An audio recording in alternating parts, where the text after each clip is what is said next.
Sustainability is something very important for Maison Améloise Shanghai and Maison Améloise France. We want to find locally what is the best.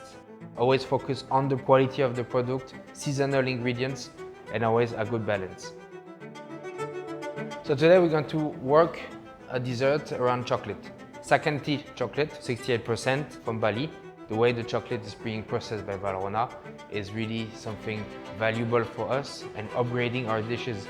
We're lucky to be surrounded by many local ingredients of top quality in Asia. So in this dessert, we've made a chocolate ganache.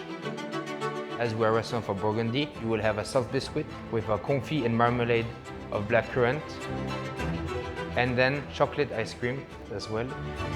And we finish the top of this dessert with a hot chocolate sauce. Our philosophy would be to have dishes that customers can understand easily. If at the first bite you have a wow from your guest, you can only be happy.